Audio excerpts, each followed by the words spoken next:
Hey guys, it's Adam here. Just wanted to talk to you a little bit about a well-known issue with these Dodge Calibers. It has to do with the substructure, the cross members on the front. They're prone to rot out pretty quick. So let's get into it. All right, so this is an '07 Dodge Caliber. As you can see, it used to be a beer car. So this car was sitting for a while. The transmission blew out on it. Of course, the CVT. Those are wonderful transmissions, as everybody knows, I'm sure.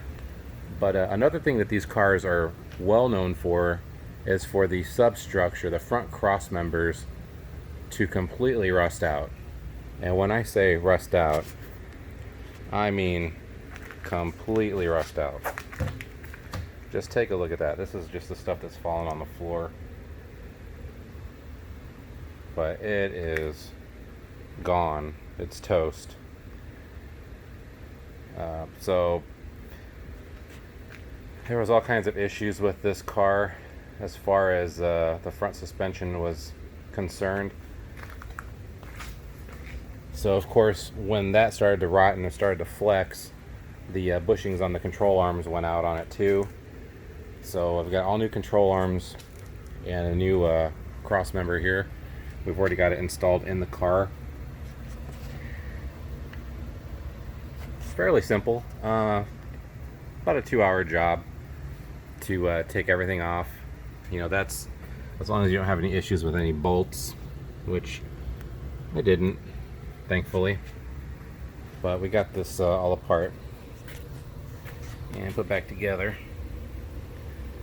So things to keep in mind with this project is, you know, you're going to have the steering rack that you're going to need to disconnect from the or unbolt from the top of the cross member.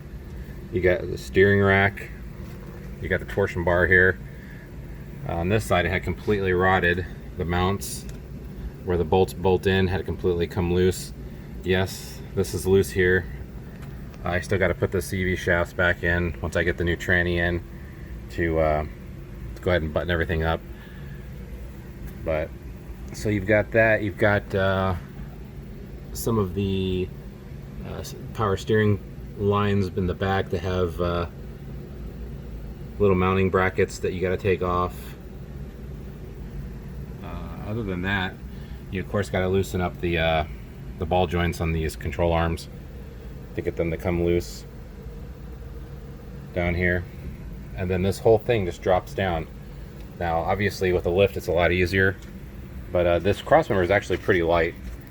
When I was ready to drop it, I actually had my 13-year-old daughter on the other side just to help steady it, and I mean, the thing doesn't weigh hardly anything at all, which is, I think, it's part of the reason why they rot so easily. It's such a thin gauge metal. It's just painted, you know, powder coated, and it just doesn't hold up. It's not a real heavy steel at all.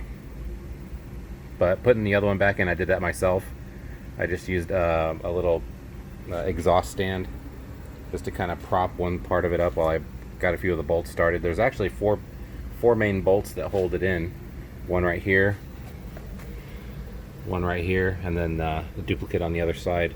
Those are really the only, there's 4 bolts that hold the whole thing in.